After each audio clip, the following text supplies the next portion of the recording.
The three orphaned sisters found one abandoned car in the forest. What was inside changed everything. Emily squeezed her younger sister's small hands as they walked silently along the forest trail. The orphanage outing was supposed to be just another ordinary day, but something inside her screamed that this was the opportunity she had been waiting for years. "Sarah, hold Grace's hand tight," she whispered to the middle sister, her blue eyes scanning every tree around them.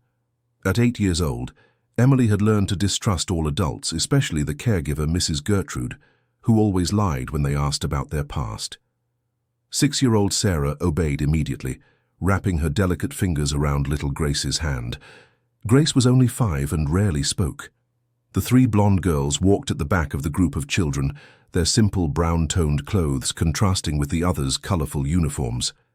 "Look, Emily," Sarah discreetly pointed to a side trail opening between the trees. "Where does that path lead?" Emily studied the abandoned trail, noticing old footprints in the damp earth. Her protective instinct, developed for as long as she could remember, alerted her to a unique opportunity.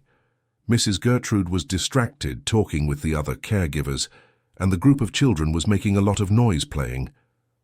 "Do you trust me?" she asked softly, crouching to her sister's height.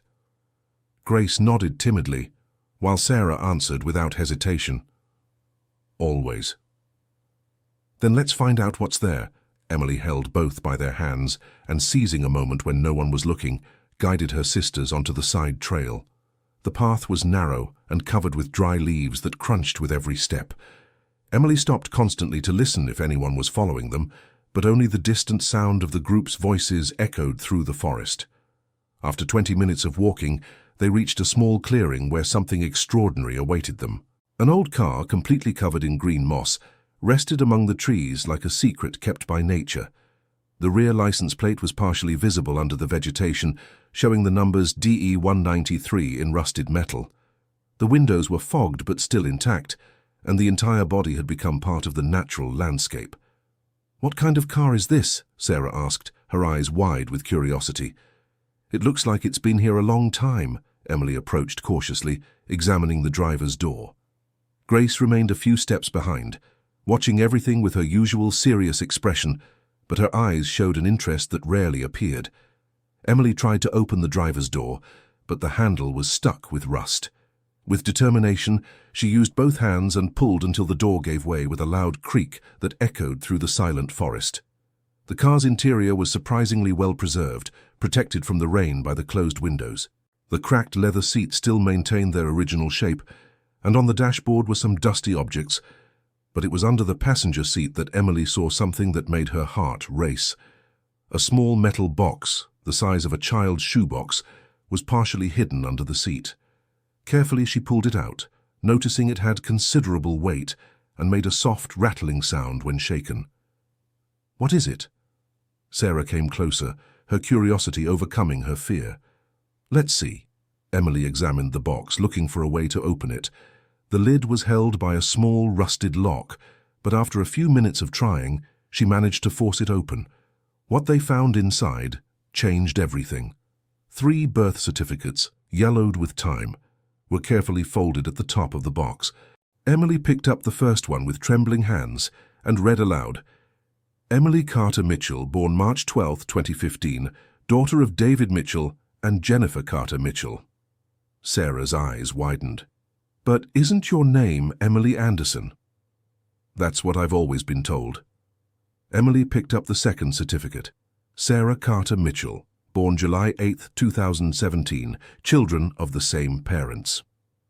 The third certificate confirmed what they all already suspected.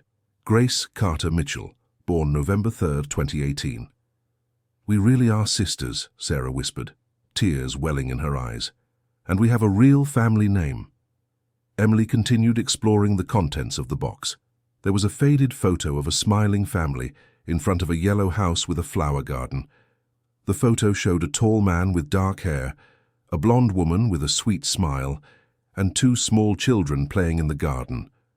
A third child had been purposely cut from the edge of the photo, but a small arm and part of a floral dress were visible. "Look at this," Sarah pointed to the woman in the photo. "She has hair just like ours."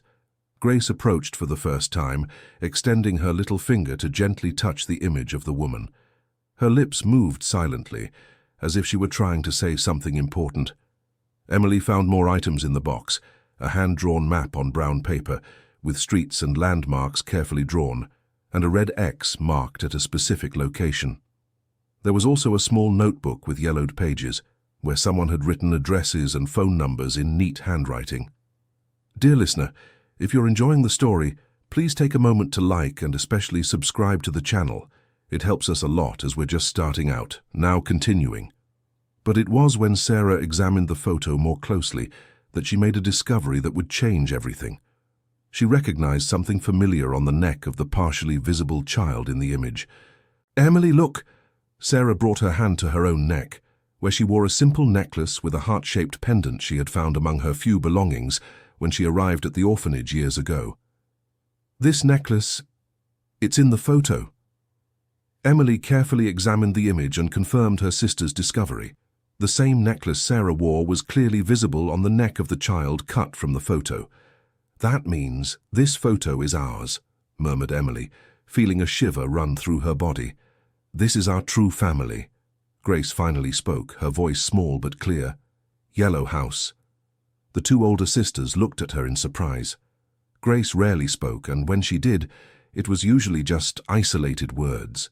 But this time her blue eyes shone with something that seemed like a distant memory. Do you remember the Yellow House, Grace? Emily asked gently. Grace nodded and pointed to the photo. Mommy sang.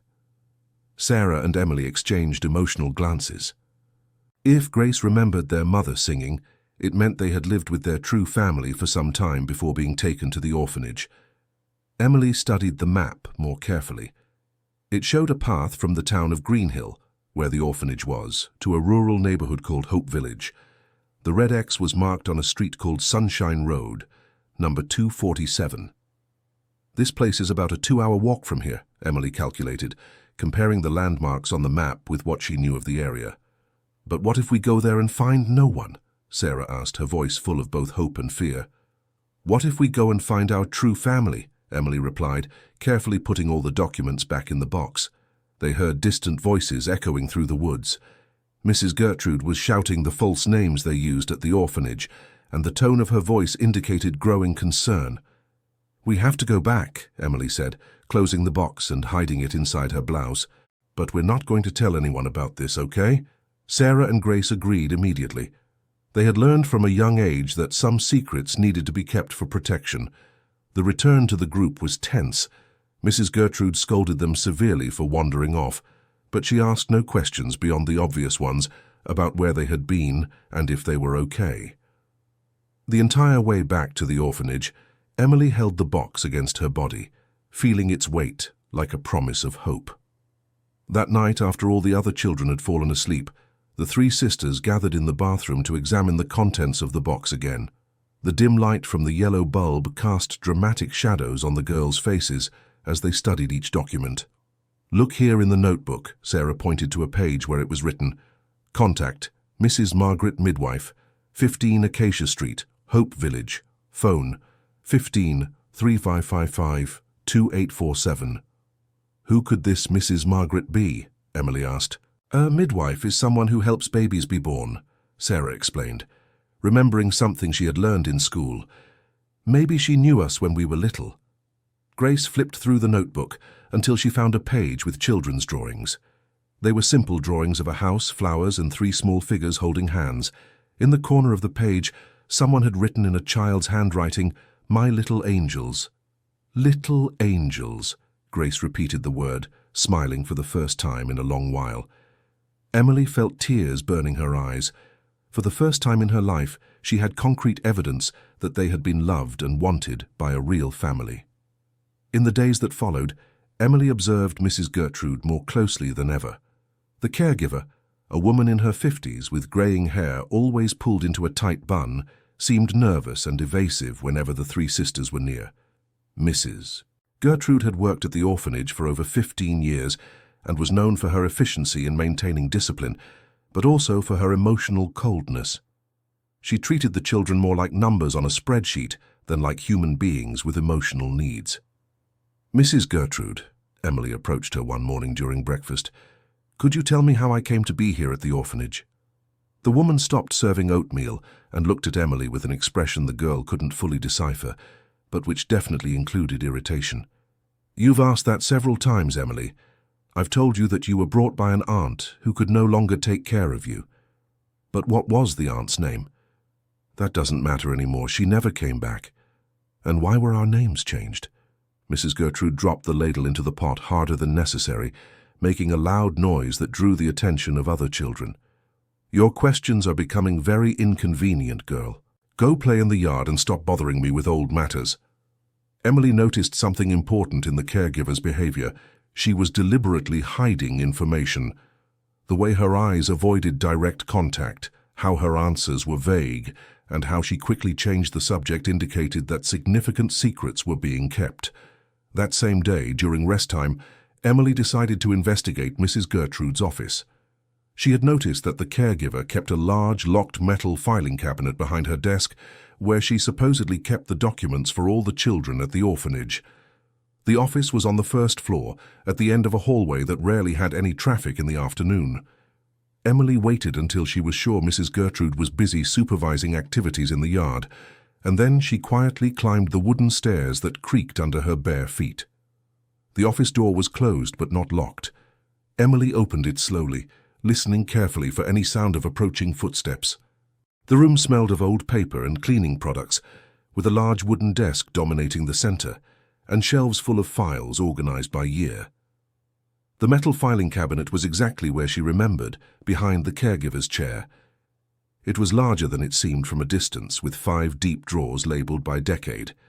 Emily tried to open the drawer marked 2015-2020, where logically her and her sister's documents would be. To her surprise, the drawer was not locked. Inside, she found dozens of folders organized alphabetically by name. She quickly searched for the initials M, A, and J, but found no files with the names they used at the orphanage. Frustrated, she decided to search for the real names she had discovered on the birth certificates. And that's when she made a shocking discovery. There were 3 folders labeled with the names Emily Carter Mitchell, Sarah Carter Mitchell, and Grace Carter Mitchell. Emily picked up her own folder with trembling hands and opened it.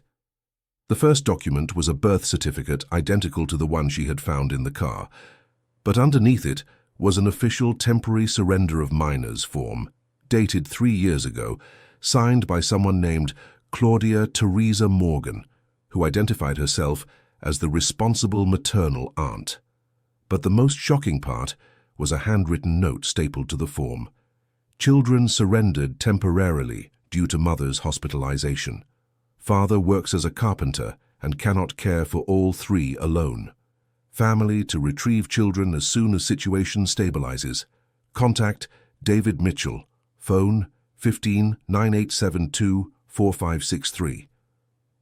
Emily felt the world spin around her. Her parents were alive and had surrendered their daughters temporarily out of necessity, not abandonment. And there was a phone number to contact them. She quickly checked her sister's folders and found similar information. All contained the same contact number and the same note about the surrender being temporary. But there was something more disturbing. There was a second note, written in different handwriting and dated later. Family did not return to retrieve children as promised. Attempts to contact by phone failed, number out of service. Change names for permanent integration into the adoption system. Emily mentally photographed all the important details and closed the folders quickly. She needed to share this information with her sisters, but she also needed to find out why their parents hadn't been able to make contact. When she went back down to the yard, she found Sarah and Grace playing alone near the fence that separated the orphanage from the woods. They always stayed a little apart from the other children, forming their own closed group for mutual protection. "I discovered something very important," Emily whispered, gathering her sisters in a more secluded corner. She told them everything she had found in the file, watching Sarah's eyes fill with tears of hope and relief. "So our parents didn't abandon us?" Sarah asked, her voice full of emotion. "No. They brought us here because Mum was sick and Dad couldn't take care of us alone. It was only supposed to be temporary." Grace, who had remained quiet during the entire explanation, finally spoke. "Daddy Strong." It was the first time she had mentioned a memory of her father, and her words confirmed that she really remembered the family. "What are we going to do?" Sarah asked. Emily had already thought about this all the way back from the office. "We're going to follow the map we found. If our parents live in Hope Village, we need to go there and look for them." "But what if Mrs. Gertrude finds out we ran away again?" "She'll find out anyway, but this time we're not coming back. We're going to find our real family." That night, Emily developed a detailed plan. They would leave the next morning during breakfast, when the activity at the orphanage was highest, and it would be more difficult to notice their absence immediately. They would take only the essentials, the box with the documents, a little food they could grab from the kitchen, and the few clothes they owned. The most important thing was to follow the map correctly.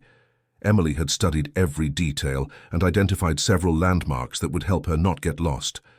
The walk would be long, especially for Grace, but they had survived worse. In the early hours, Emily woke from a vivid nightmare about a yellow house and a woman with a sweet voice singing a lullaby. It wasn't the first time she'd had this dream, but this time the images were clearer and more detailed. She had dreamed of a garden full of colorful flowers, a tall man teaching her to ride a bike, and her younger sisters playing with rag dolls in a room with light pink walls. There was also the memory of a specific smell, a floral perfume mixed with the scent of homemade cake. When the first ray of sun entered the dormitory window, Emily knew it was time to leave. She woke Sarah and Grace quietly, and the three dressed in their best clothes, which weren't much better than the others, but were the least patched. Breakfast proceeded normally, with Mrs. Gertrude supervising the distribution of bread with margarine and watery milk coffee. The children whispered among themselves, creating the perfect background noise to mask any suspicious movement.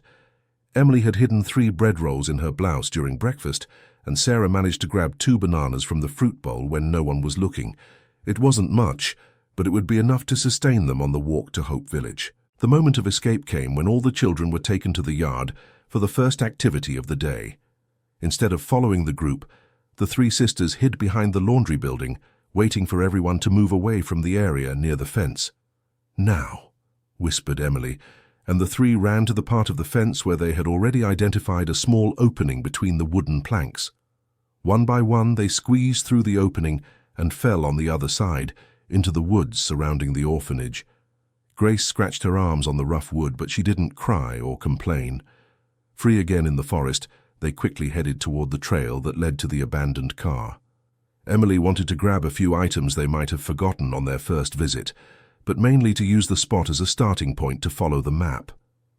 When they reached the moss-covered car, Emily opened the box and studied the map carefully again. She identified a dirt road that passed about 1 kilometer from the forest, which should lead them directly to Hope Village. "Are you ready for a long walk?" she asked Grace, crouching down to her younger sister's height. Grace nodded determinedly, her blue eyes shining with a courage that surprised her older sisters. The walk began on familiar ground, passing the same trail where they had discovered the car.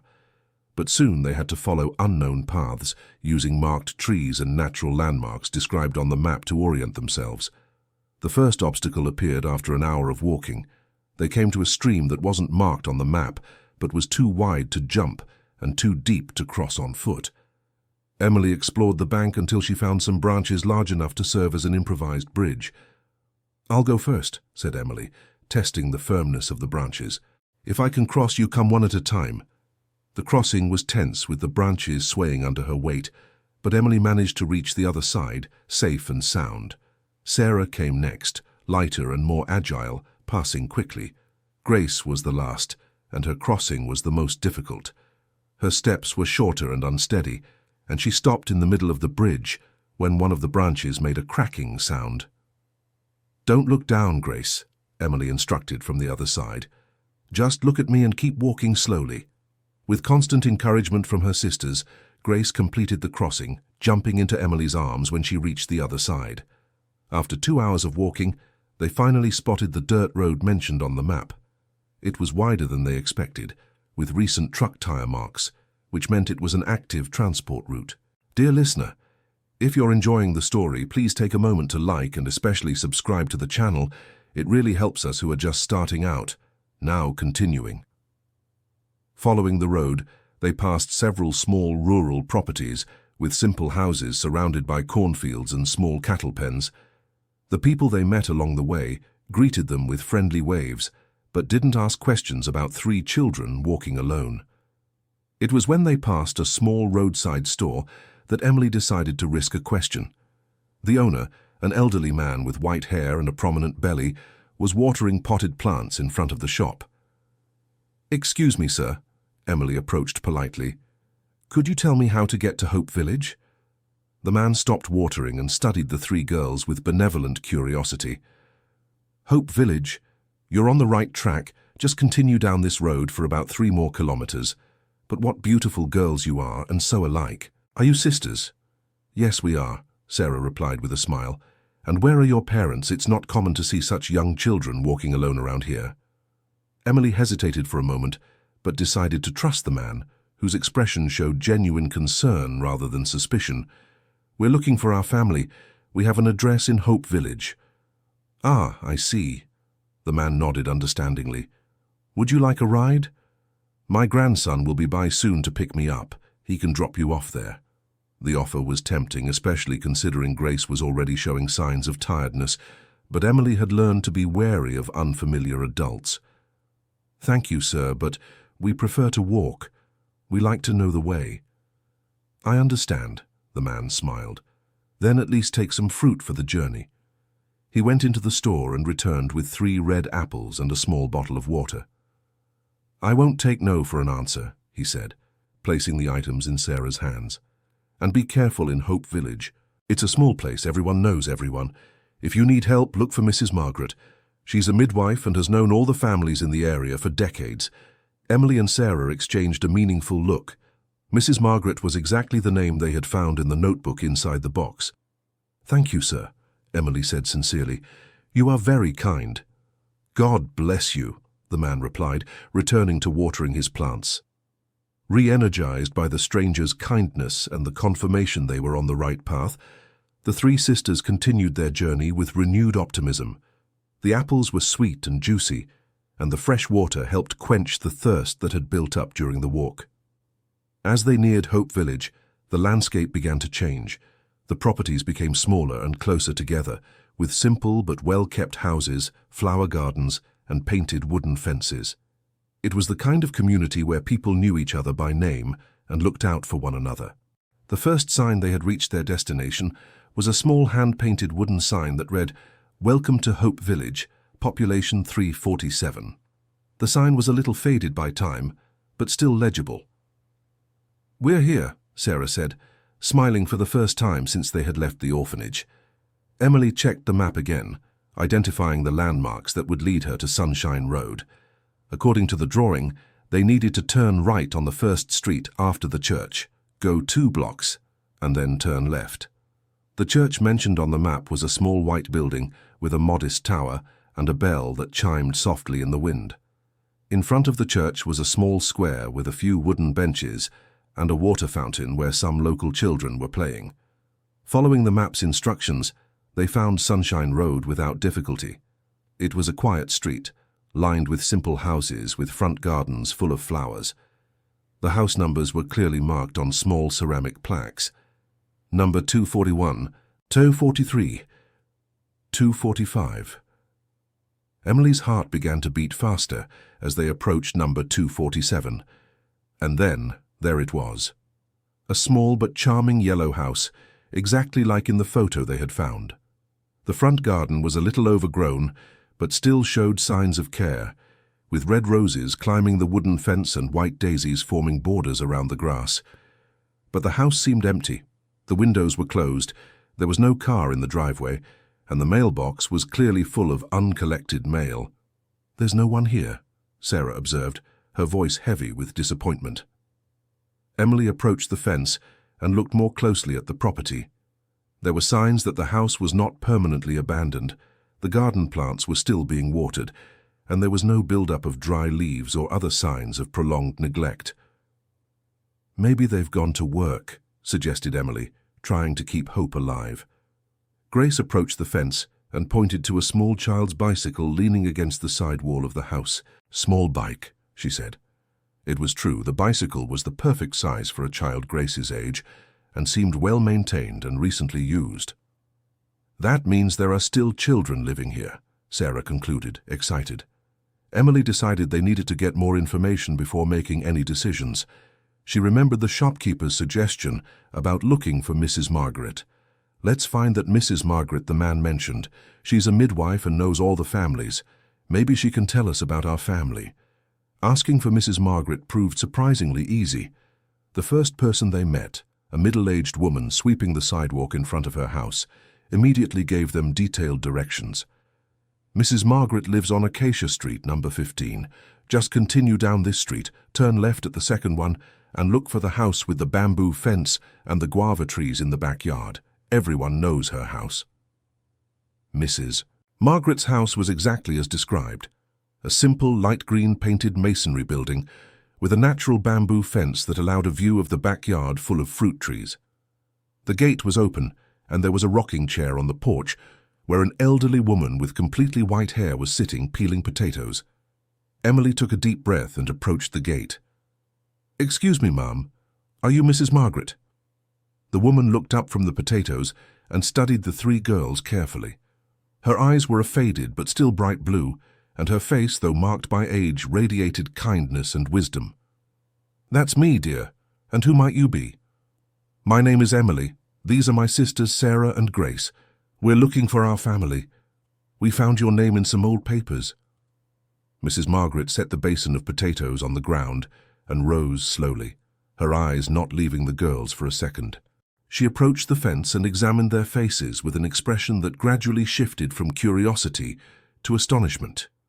"My goodness," she whispered, her trembling hands gripping the bamboo fence. "Can it be?"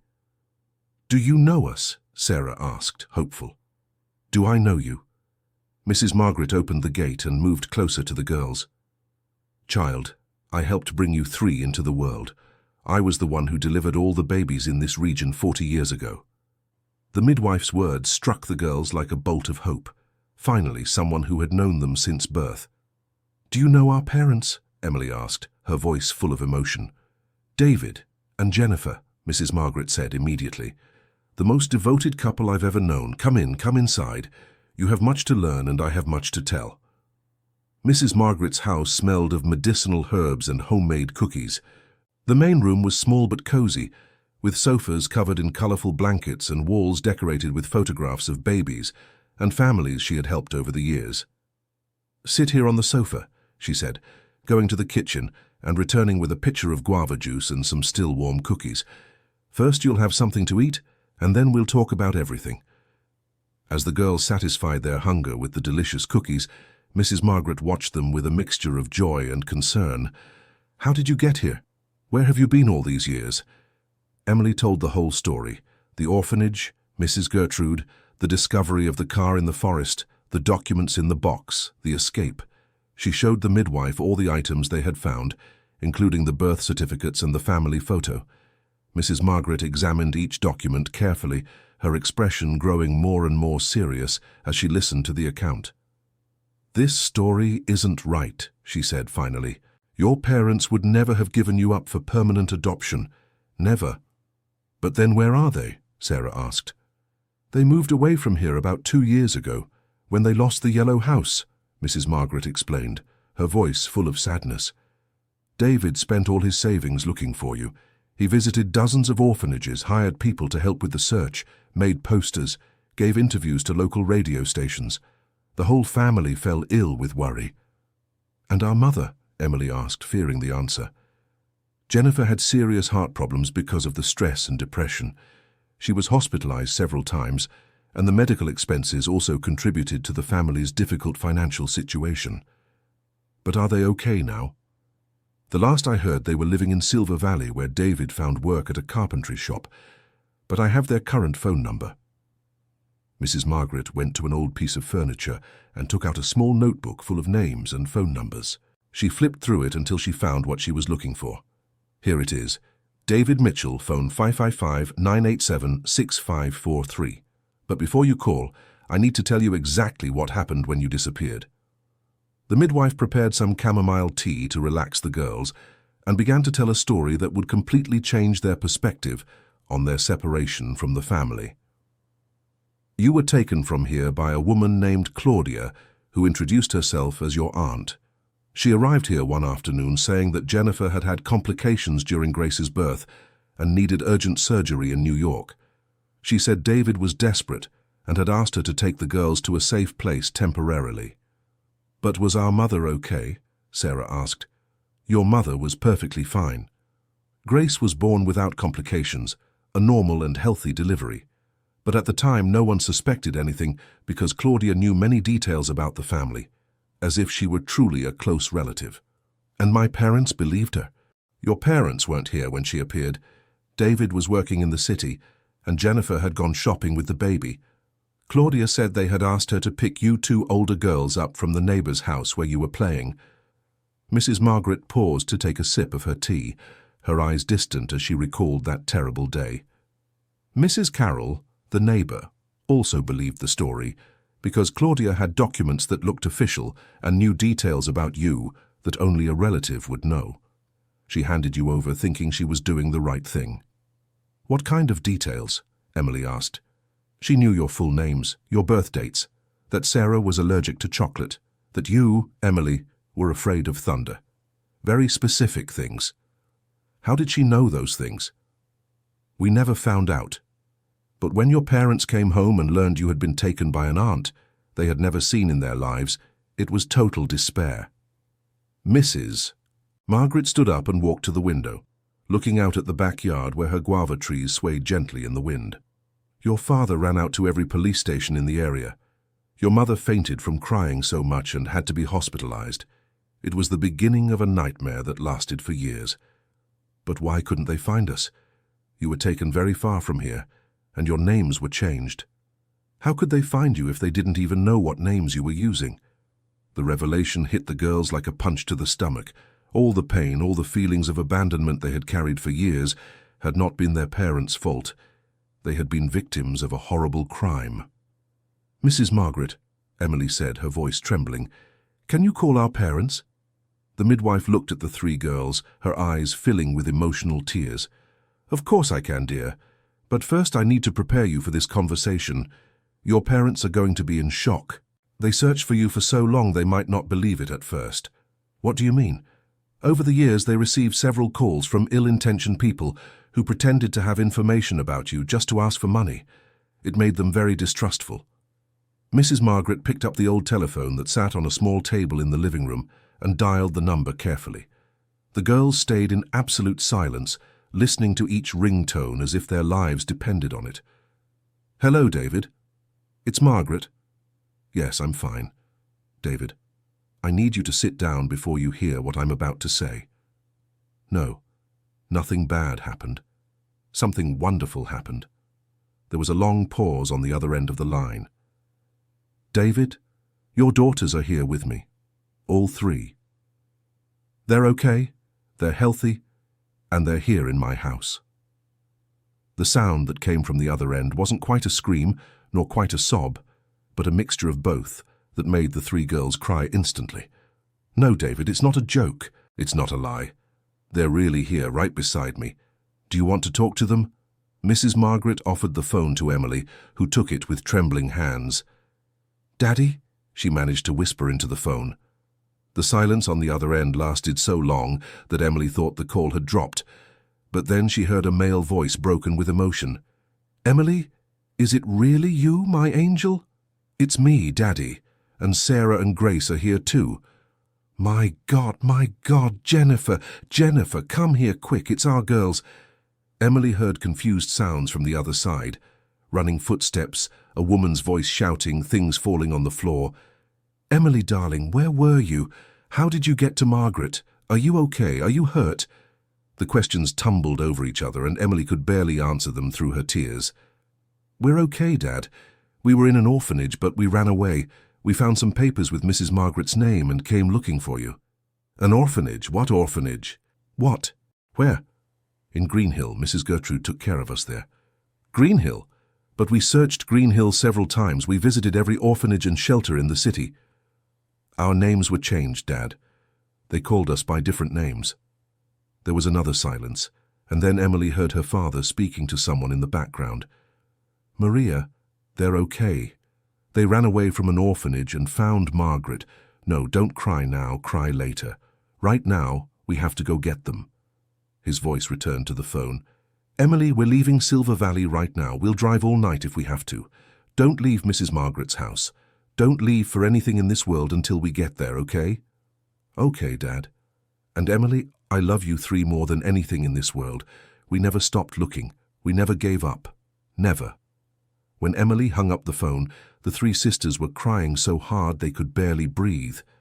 But they were tears of joy, of relief, of hope fulfilled. Mrs. Margaret hugged them all together, her own face wet with emotion. There, my dears, now we just wait.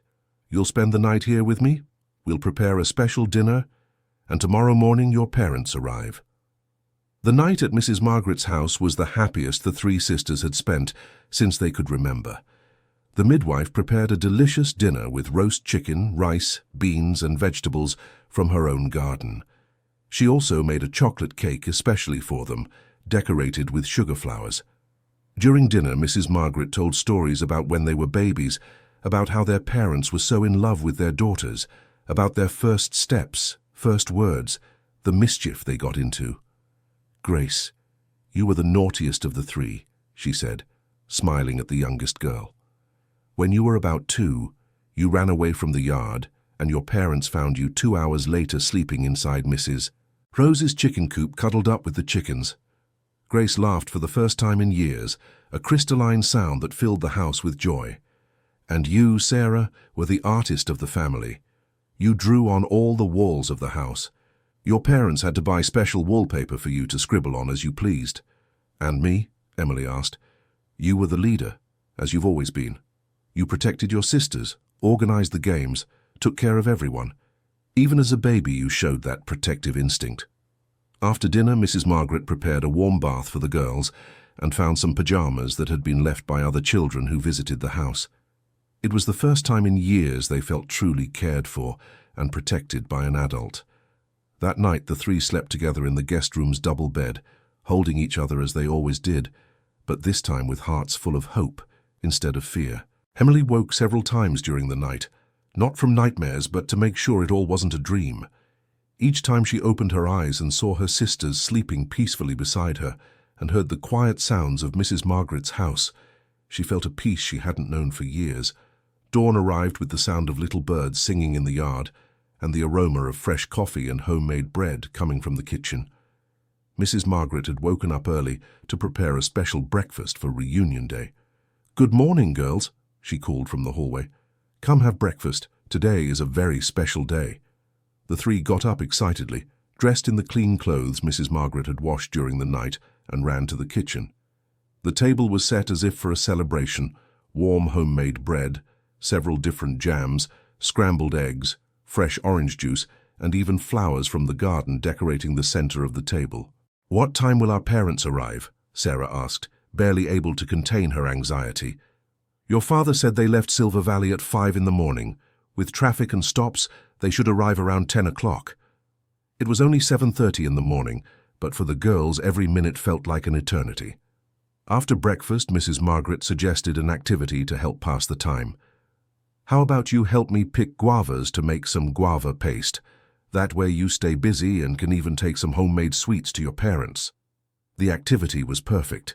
In the backyard, under the trees laden with ripe fruit, the girls distracted themselves by collecting the most beautiful guavas and listening to more of Mrs. Margaret's stories about her family. "Your paternal grandparents were wonderful people," she said, while holding the ladder for Emily to reach the higher branches. "Your grandfather Michael was a carpenter, just like your father. Your grandmother Helen made the best cakes in the region. Unfortunately, they both passed away a few years before you were born. And our mother's grandparents. Your maternal grandmother, Mrs. Lucy, is still alive. She lives in Meadowbrook with her younger brother. She was devastated when you disappeared. She spent months visiting shrines and making promises so you would be found.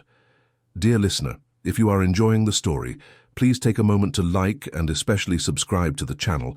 It helps us a lot as we are just starting out. Now continuing. At 9:30 in the morning, Mrs. Margaret said it was time to get ready. She combed the girls' hair, helped them dress in their best clothes, and even applied a bit of soft perfume on them. "You look beautiful," she said, admiring the result. "Your parents will be so moved to see how you've grown and become strong, brave girls." At 10:15, they heard the sound of a car approaching the house. Mrs. Margaret peeked through the living room window and confirmed, "It's them. It's a blue Civic, just as your father described." The girls ran to the porch, their hearts beating so hard it felt like they would leap from their chests. The car stopped in front of the house, and two people quickly got out. The man was tall, as Grace had remembered, with dark hair now mixed with some grey strands. His hands were large and calloused from working with wood, and his brown eyes searched desperately for his daughters. The woman was smaller, with blonde hair like the girls, but shorter. She was visibly emotional, her hands trembling as she approached the fence. For a moment, everyone stood frozen, just looking at each other. 3 years had passed. The girls had grown, changed, but the love between them remained intact. It was Grace who broke the silence. She ran from the porch straight into her mother's arms, shouting, "Mommy! Pretty Mommy!" Jennifer Carter Mitchell fell to her knees and hugged her youngest daughter, crying so much she couldn't speak. David Mitchell approached more slowly, as if afraid everything would disappear if he moved too quickly. Sarah was the second to approach, walking up to her father and gently touching his hand. "Daddy, do you still make wooden toys?"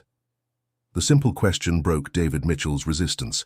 He picked Sarah up and hugged her as if he would never let go. "Yes, I do, my angel. I made thousands thinking of you." Emily was the last to approach.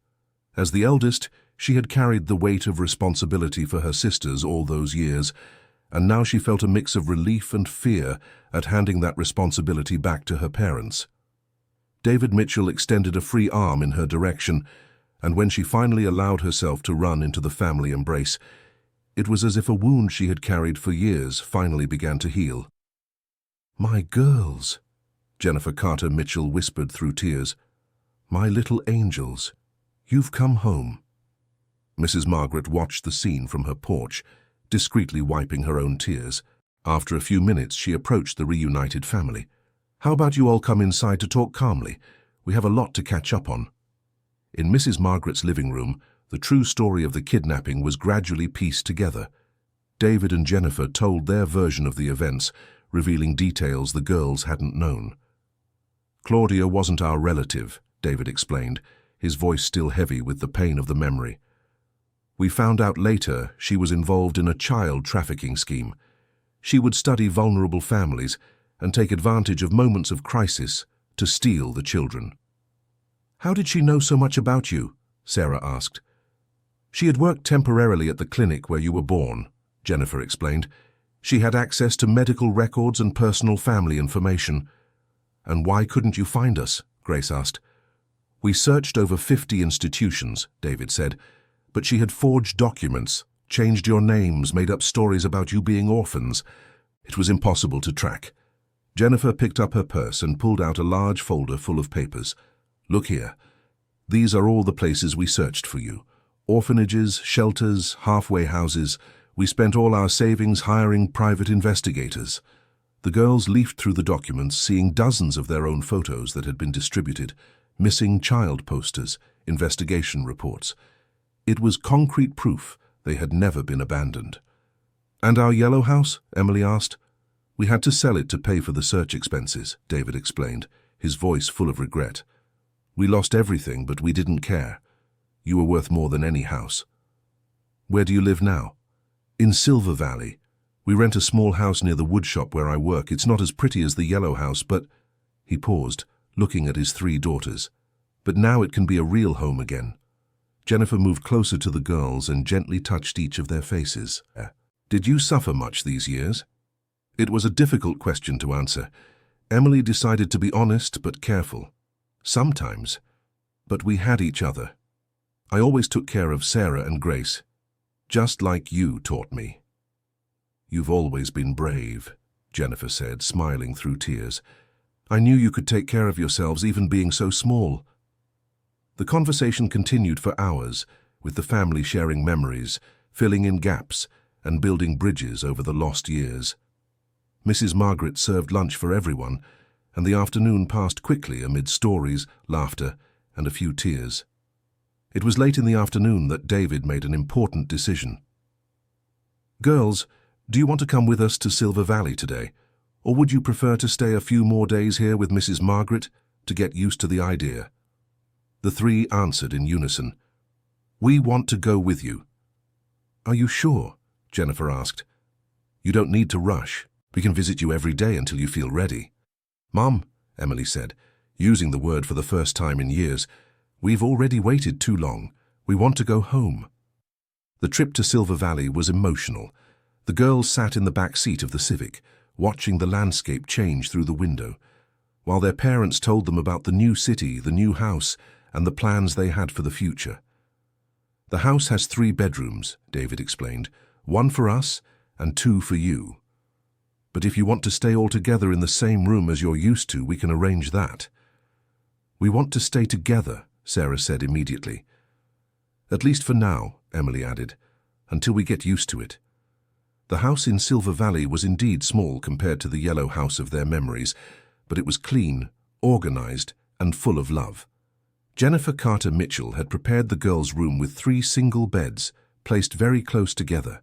"If you don't like the decor, we can change everything," she said nervously. "I didn't know what colors you preferred now, what kind of things you liked." "It's perfect, Mom," Grace said, surprising everyone with her clear and decisive speech. "It's beautiful." On that first night at home, after a simple but delicious dinner prepared by Jennifer, the family gathered in the living room for an important conversation. "Girls," David Mitchell began, "you need to know that we are going to seek justice. We are going to report everything that happened at the orphanage. We are going to look for this Mrs. Gertrude and this Claudia, and we are going to make sure this never happens to other children again." "And if they try to take us back?" Emily asked, an old fear resurfacing. "That will never happen," Jennifer said firmly. "You are our daughters. We have all the certificates, all the evidence, all the documents. No one will separate you from us again." In the following days, the family began the process of rebuilding their life together. David took the girls to see the woodworking shop where he worked, showing them the furniture he created and teaching them the first steps of carpentry. "I want to teach you how to work with wood," he said, watching the interest shining in Emily's eyes. "It's an honest profession, and there's always work for those who know how to make beautiful furniture." Jennifer, who worked as a cook at a local restaurant, taught the girls to cook the dishes they had forgotten how to make. The kitchen of the small house was filled with laughter and delicious aromas as they rediscovered flavors from their childhood. But perhaps the most moving moment was when David presented his daughters with a special surprise. In his and Jennifer's room, carefully stored in an old dresser, was a large box full of the girls' toys and personal belongings. "We kept everything," he said, opening the box carefully. "Every drawing, every toy, every little piece of clothing. We couldn't part with anything." Inside the box were cloth dolls that Grace immediately hugged, as if recognizing old friends.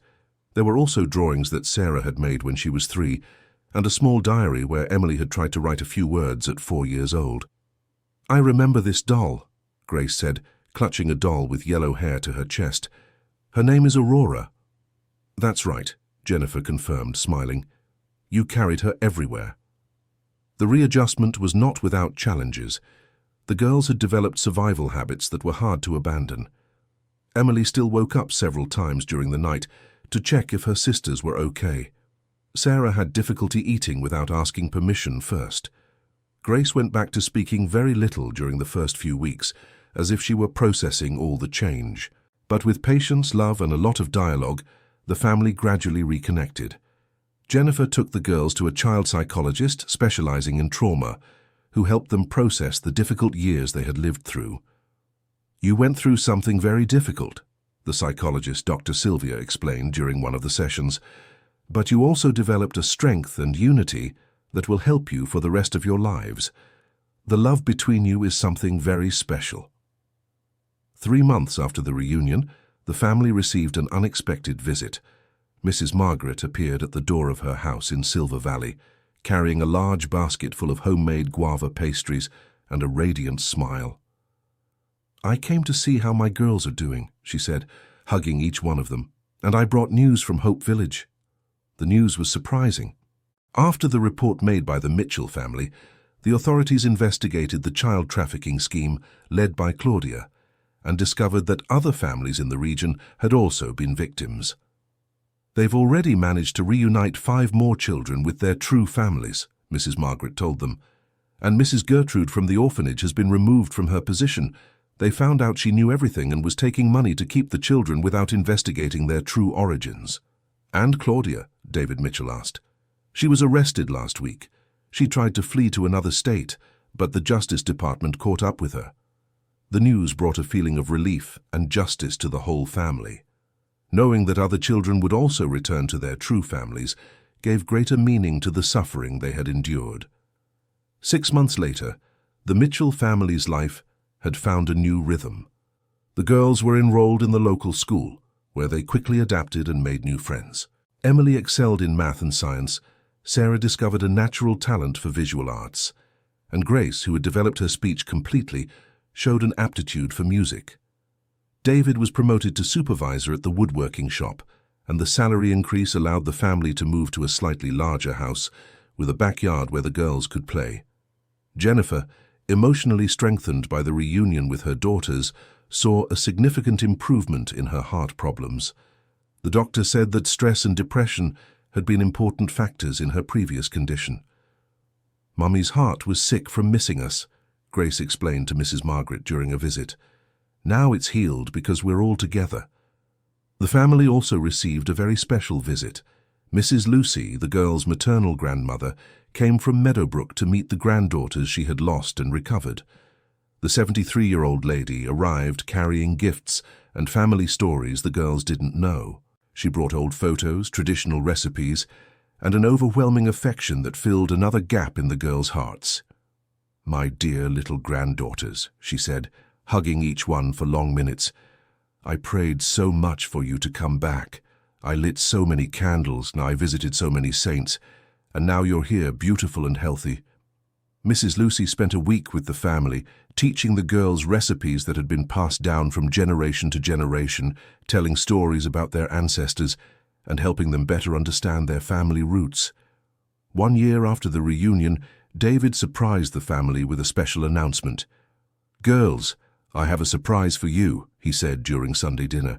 "I managed to save enough money for us to buy our own house." Exclamations of joy filled the small kitchen, but the surprise didn't stop there. "And there's more," Jennifer added, her eyes shining with emotion. "The house we chose is in Hope Village." "Near Mrs. Margaret's?" Sarah asked excitedly. 2 blocks from her house," David confirmed, "and it has a big backyard where I can set up my own carpentry workshop."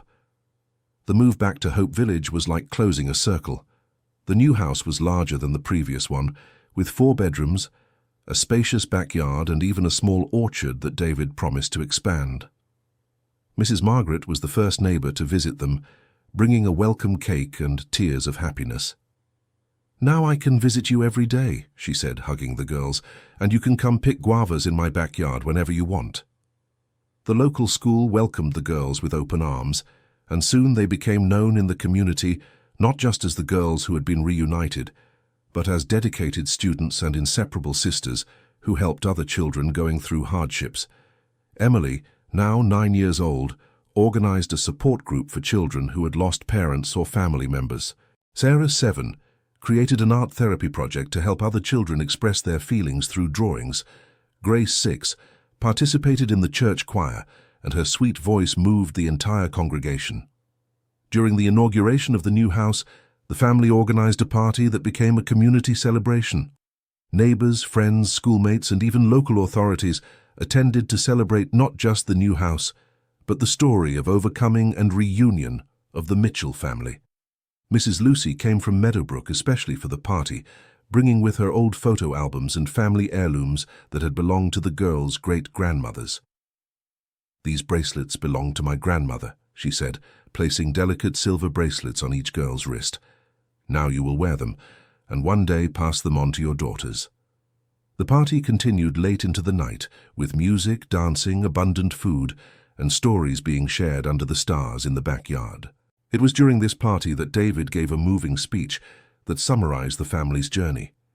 "2 years ago, our family was broken," he said, his voice carrying all the emotion they had lived through. "My daughters had disappeared. My wife was sick with grief. I had lost hope. But some things in this world are stronger than the evil that tries to tear us apart." He paused, looking at his daughters who were seated in the front row of the makeshift chairs in the yard. "True love always finds a way. A child's determination can move mountains, and a family's unity can overcome any obstacle." Emily, Sarah, and Grace taught me that no matter how difficult the path, no matter how many years pass, no matter what lies try to confuse us, the truth always prevails. Jennifer joined her husband in front of the guests. "Our daughters didn't just come home," she said. "They came back stronger, braver, more united than ever. They took care of each other when we couldn't be there. They protected each other, loved each other, and never gave up looking for their true family." The guests' applause echoed through the night, but the most moving moment was when the girls themselves asked to speak. Emily stood up, holding her sister's hands. "We want to thank all the people who helped us find our family," she said, her voice clear and strong, "especially Mrs. Margaret, who knew our story from the beginning and helped us discover the truth." Sarah added, "We also want to say to other children who might be going through what we went through, never give up. There is always hope. Someone is always looking for you." And Grace, with her sweet and firm voice, concluded, "Real love never gives up. Even when it seems impossible, love finds a way." 2 years had passed since the housewarming party. The Mitchell family was completely settled into their new life in Hope Village. David had expanded his carpentry workshop and now employed 2 assistants creating furniture, known throughout the region for its quality and beauty. Jennifer opened a small bakery specializing in homemade sweets, where Mrs. Lucy's recipes were a hit with the local residents. The girls helped on weekends, learning not just how to cook, but also how to run a business. Emily, now 11 years old, had become a student leader at her school and regularly organized aid campaigns for families in need. Her experience in the orphanage had taught her about deprivation, but also about solidarity. Sarah, at 9, had won 2 regional drawing contests, and her works decorated not only the family home, but also public spaces in Hope Village. She painted a mural at the school depicting families reunited, which became a symbol of hope for the entire community. Grace, at 8, was part of the regional children's choir, and her voice had been discovered by a music teacher from a larger city. She received special lessons twice a week, but always made sure to return home the same day to have dinner with the family. The family's routine was simple but filled with love. They woke up early, had breakfast together, the girls went to school while the parents worked, they gathered for lunch, spent the afternoon in family activities, had dinner together discussing the day's events, and ended the nights reading stories or talking in the backyard. On Sundays, they visited Mrs. Margaret, who had gradually become like a second grandmother to the girls. She taught them about medicinal plants, told old stories of the region, and always had a special sweet waiting for them. During one of these Sunday visits, Mrs. Margaret made an announcement that surprised the whole family. "Girls, I've decided to write a book telling your story," she said, showing a notebook already filled with several pages of her careful handwriting. "Not with your real names, of course, but telling how the love and determination of a family can overcome any obstacle." "Why, Mrs. Margaret?" Emily asked. "So that other families who go through what you went through know they must not give up, so that other lost children know there is hope, so that bad people know that justice always prevails." Mrs. Margaret's book, titled The 3 Stars of Hope Village, was published by a local publisher and became known throughout the region. Part of the sales profits was donated to organizations that helped missing children, and the story inspired several other families to never give up searching for their loved ones. It was through the book that the family received a letter that would change their lives once again. The letter came from a woman named Rose, from a distant city, who had read the story and recognized similarities with her own situation. "Dear Mr. and Mrs. Mitchell," the letter said, "my daughter disappeared 5 years ago under circumstances very similar to those you described. A woman who presented herself as a relative took her promising temporary care, and I never saw her again. After reading your story, I have hope that perhaps you can help me search for her." David and Jennifer decided to help Rose. They invited her to visit Hope Village, shared their experiences, and helped her organize a systematic search. The girls also actively participated in the help. Emily used her organizational skills to coordinate awareness campaigns, Sarah created artistic posters with the missing child's photo, and Grace sang at benefit events to raise funds for the search. After 6 months of intense searching, Rose's daughter was found in a shelter in another state, where she was living under a false name. The reunion was as emotional as the Mitchell families had been years before. This success motivated David and Jennifer to formalize their aid work. They created a non-governmental organization called Always Find, dedicated to helping families in the search for missing children. The organization operated from the family's own home, with David coordinating the administrative and investigative parts, Jennifer providing psychological support to the families, and the girls helping according to their abilities. Mrs. Margaret became the organization's official counselor, using her experience as a midwife and her deep knowledge of the community to aid in the searches. Mrs. Lucy, even though she lived in Meadowbrook, contributed with regular donations and moral support. In 3 years of operation, Always Find helped reunite 17 children with their true families. Each reunion was celebrated as if it were the Mitchell family's own, with a party, tears of joy, and the renewed certainty that the work was worthwhile. During this period, the girls continued to grow and develop. Emily, now 14, had decided she wanted to study law to specialize in children's rights. Sarah, at 12, planned to study visual arts and use her art for social causes. Grace, at 11, dreamed of becoming a professional singer, but always focused on music that inspired hope in people. They all maintained the unbreakable bond that had been forged during the difficult years at the orphanage, but now that bond was nurtured by love and support instead of the need for survival. The family home had become a landmark in Hope Village. People from all over the region visited to meet the Miracle Girls, as they were nicknamed in the community, and to seek help in their own family cases. David expanded his workshop again, now teaching carpentry for free to at-risk youth. Jennifer transformed her bakery into a culinary school where single mothers could learn trades to help support their families. On a special Sunday afternoon, 5 years after the family's reunion, they received an unexpected visit. A young woman of about 25, accompanied by 2 small children, knocked on the house door. "Are you the Mitchell family?" she asked when Jennifer opened the door. "Yes, we are. How can we help you?" "My name is Beatrice. I was also a victim of Claudia when I was a child over 15 years ago. I read about you in Mrs. Margaret's book, and I came to thank you." "Thank us for what, dear?" "For reporting her, for making it possible for justice to be served, for creating the organization that helped me find my younger sister last year." Beatrice told her story as the whole family gathered to listen.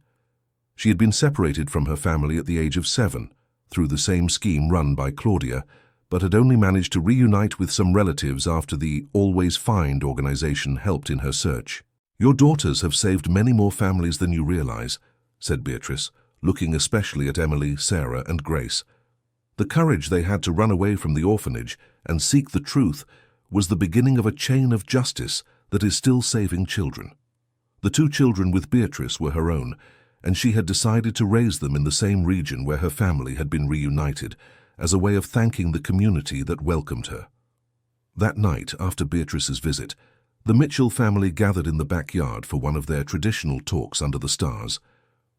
"Do you realize what has happened?" David asked, looking at his daughters, who were now confident, happy teenagers. "You have turned your pain into hope for other people." "It wasn't just us, Dad," Emily replied. "It was the whole family working together, and all the friends who helped us." "Mrs. Margaret always says nothing happens by chance," Sarah added. Maybe we went through all of that so we could help other families. Grace, who had grown into a young woman with eloquent speech and an even more beautiful voice, concluded, "What matters is that we turned our sad story into a story of hope, and now other children won't have to go through what we went through." Jennifer Carter Mitchell hugged all three of her daughters at once, as she used to when they were little. "You make me proud every day," she said, "not just for finding your way back home, but for choosing to use your experiences for good." 10 years after the family reunion, Hope Village had transformed. The small community of 347 inhabitants had grown to over 800, largely due to families who moved there after being reunited through the work of the Always Find organization. The Mitchell's house had become almost a local historical landmark. The backyard where family meetings used to happen now also hosted community events, family reunion celebrations, and organization gatherings. Emily, now 18, had been accepted into the National University to study law, but decided to study at a local university to remain close to her family and the organization's work. She specialized in family law and children's rights, becoming a volunteer lawyer for underprivileged families. Sarah, 16, had won a full scholarship to an art school in New York, but also chose to stay near her family.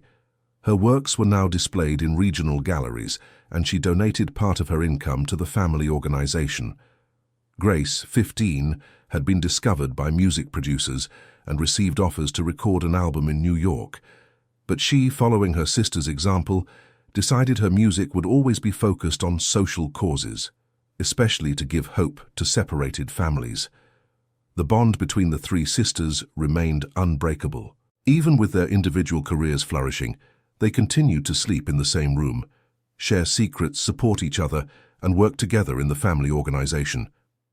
David Mitchell, now recognized as one of the most talented carpenters in the region, had opened a technical woodworking school where underprivileged youth could learn a trade. His furniture was sold even in big cities, and he always hired family men who needed opportunities. Jennifer Carter Mitchell had expanded her bakery into a small but thriving restaurant, specializing in home-style cooking. The place became a community hub where important meetings and celebrations were held, and where newly reunited families shared their first meals together. Mrs. Margaret, now 82, remained active as a midwife and advisor to the organization. Her book had been reprinted several times and translated into other languages, spreading the message of hope far beyond Hope Village. Mrs. Lucy, 85, had moved permanently to Hope Village to be near her granddaughters. She helped at Jennifer's restaurant, taught traditional recipes, and had become the official grandmother to all the children in the community. On a special Sunday morning, exactly 10 years after the family reunion, they received a call that moved them deeply. It was from the Department of Justice, informing them that the Always Find organization had been selected to receive a national honor for its work in reuniting separated families. 437 children reunited with their families in 10 years, said the department official during the call. It's extraordinary work that deserves national recognition.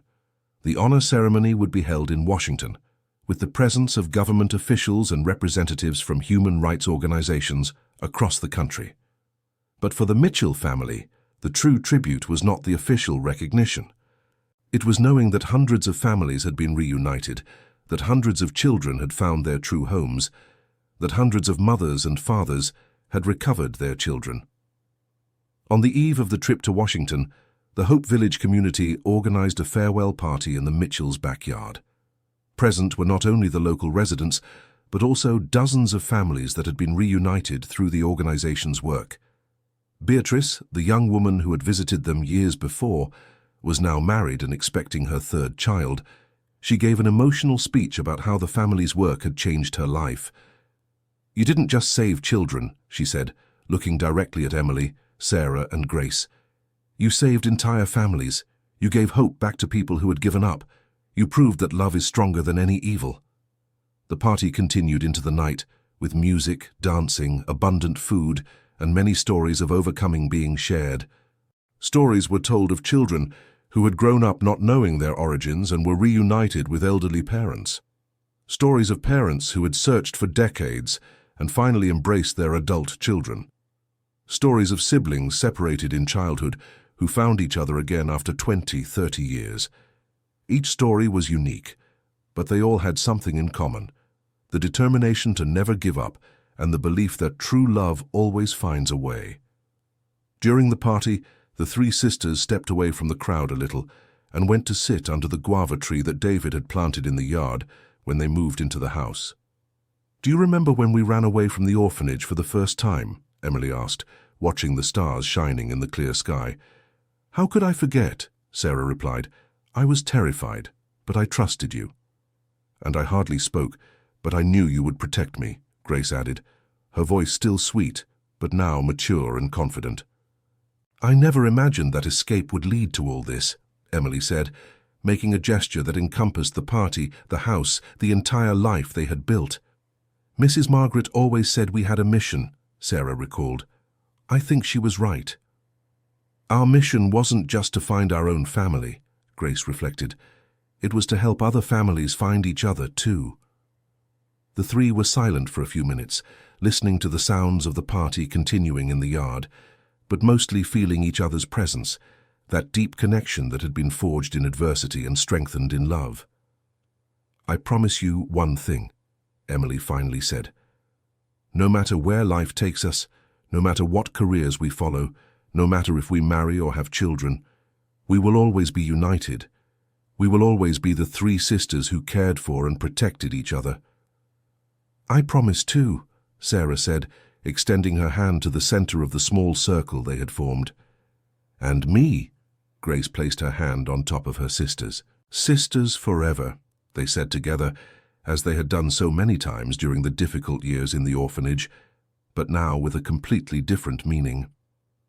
The ceremony in Washington was emotional.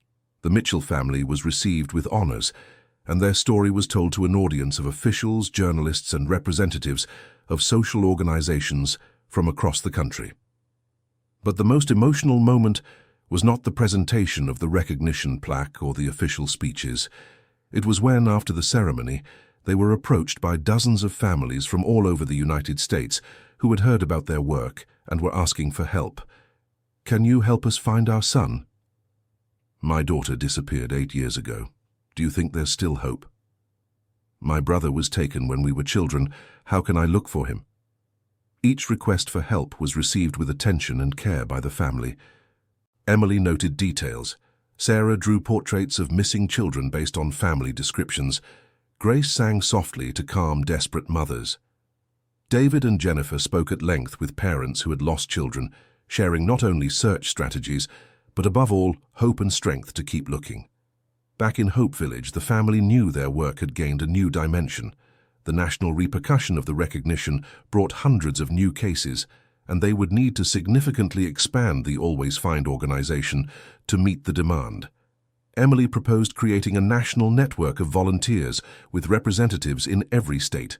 Sarah suggested developing a national artistic campaign to raise awareness about missing children. Grace proposed recording a music album dedicated to the theme, with the proceeds going to fund the searches. Mrs. Margaret, always wise, made an important observation. "My dears, you are growing far beyond our little Hope Village. But always remember where you came from and what truly matters. It's not the size of the work, it's the love you put into it." 2 years later, the National Always Find Network was established in every Brazilian state, coordinated by the Mitchell family, but run by hundreds of trained volunteers. The organization had reunited over 1,000 families and become a national reference in the search for missing children. Emily, now a law graduate, had specialized in international law and worked to establish partnerships with similar organizations in other Latin American countries. Sarah had become an internationally recognized artist, using her art for awareness campaigns in several countries. Grace had recorded 3 successful albums, all with social themes, and donated millions of reais to child protection organizations. But, despite all the fame and recognition, the 3 sisters kept their values and priorities unchanged. They continued living in Hope Village, continued having family breakfasts, continued gathering every evening in the backyard to talk about the day. The family home had been expanded to accommodate the organization's office, but the girls' room remained exactly as it always was.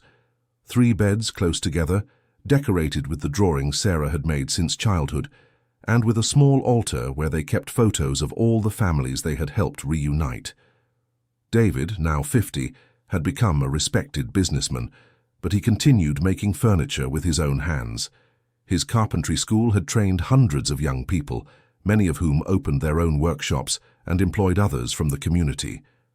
Jennifer, also 50 and with her health fully recovered, had turned her restaurant into a chain of establishments that employed single mothers and offered daycare for the employees' children.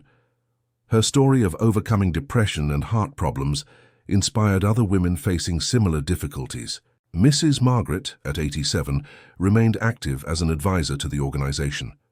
Her second book, The Love That Conquers All, had become a national and international bestseller. She received letters from readers all over the world thanking her for the messages of hope. Mrs. Lucy, at 90, was considered the matriarch not only of the family, but of all Hope Village. Her recipes were served in all the town's restaurants, her stories were told to children at school, and her wisdom was consulted by people of all ages. On a special Sunday afternoon, 15 years after the family's reunion, they were gathered in the backyard when they received a visit that completely surprised them.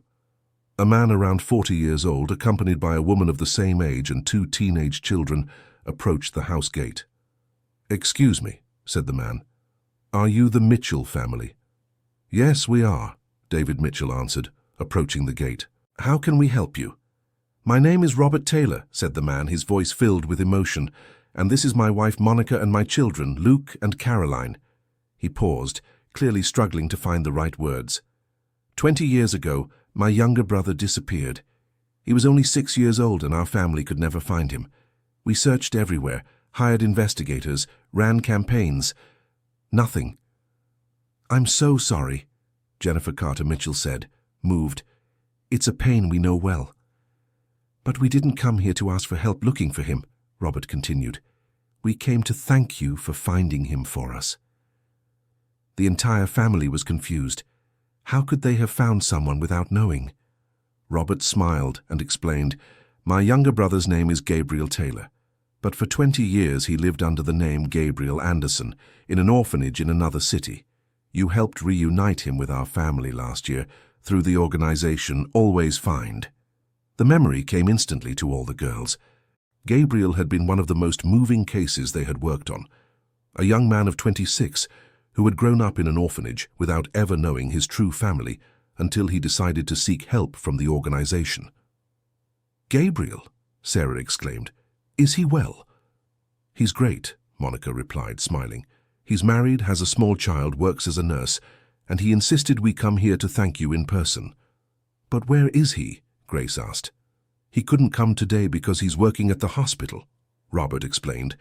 "But he said if it weren't for your work he would never have found our family, and that if it weren't for the courage of you 3 to run away from the orphanage and search for your own family, he would never have had the inspiration to search for his." The conversation continued for hours, with Robert and Monica telling how Gabriel had adapted to family life, how he had met the nephews he didn't know he had, how he had helped care for his elderly parents in their final moments. "He said one thing we will never forget," Robert shared. "He said that you 3 proved that no matter how much time passes, no matter how impossible it seems, true love always finds a way back home." When Gabriel's family left, leaving behind hugs, tears of gratitude and promises to keep in touch, the Mitchells remained in the backyard, reflecting on the impact of their journey. 15 years ago, we ran away from an orphanage not knowing if we would find our family, Emily said, now a 23-year-old woman, mature and confident. "Today we discovered that our escape inspired hundreds of other people to search for their families too.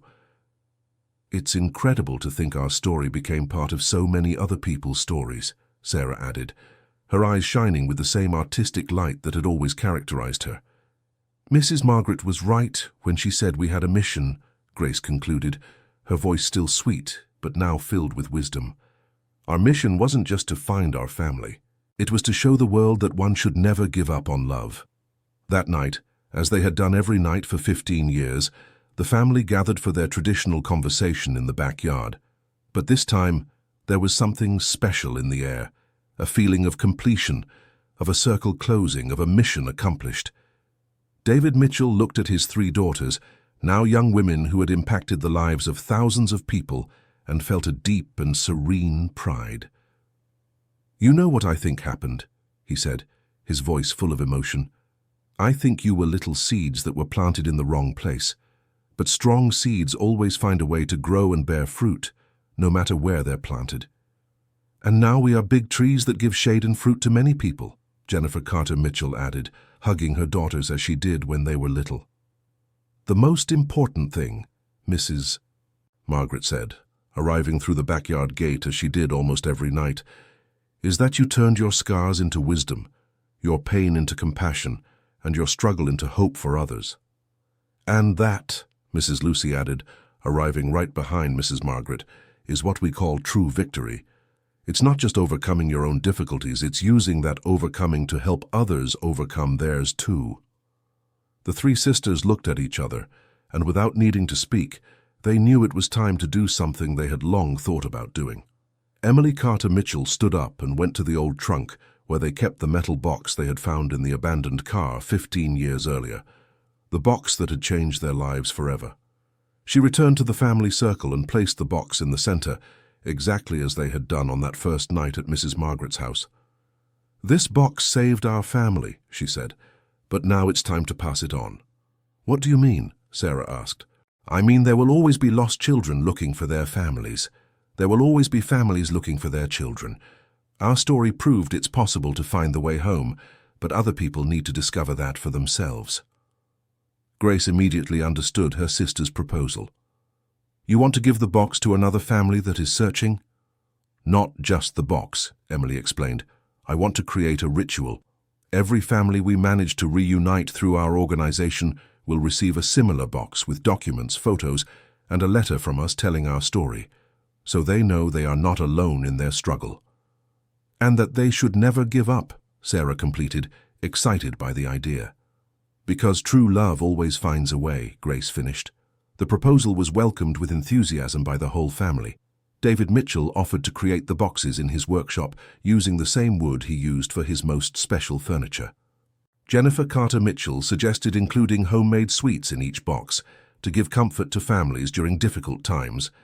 Mrs. Margaret offered to write personalized letters for each family. Mrs. Lucy suggested including family recipes so traditions could be rebuilt. And so the Hope Boxes project was born, which became a tradition of the Always Find organization. Every reunited family received a personalized box, created with love and care, containing not only official documents, but symbols of hope, love, and continuity. Over the following years, thousands of boxes were distributed. Each one carried the message that no matter how difficult the journey, no matter how much time passes, true love always finds a way back home. The story of the 3 orphan sisters who found an abandoned car in the forest became legend in the region. But more than that, it became inspiration for people all over the world. Books were written, movies were made, but most importantly, thousands of families were reunited. And it all started with the courage of 3 little girls who refused to accept they had been abandoned, who fought for their truth, and who turned their pain into strength to help others. Today, 20 years after that first escape from the orphanage, the 3 sisters remain united, continue working together, and continue proving every day that true love is the most powerful force in the universe. Emily became an internationally recognized lawyer, specializing in children's rights, but she never left Hope Village. Sarah became a world-famous artist, but uses her art exclusively for social causes. Grace became a successful singer, but dedicates her music to spreading messages of hope and love. The family still gathers every evening in the backyard of the yellow house. Yes, they managed to buy back the original house, which they turned into the headquarters of the Always Find organization. And every night before saying goodbye, they repeat the promise they made 20 years ago. True love always finds a way. End of story. Now tell us, what did you think of this story of overcoming and reunion? Do you believe it's possible to never give up searching for those we love? Leave your opinion in the comments and share if you know any similar stories. Don't forget to leave your like to help our channel grow and subscribe so you don't miss other moving stories like this one. Your participation is very important to us.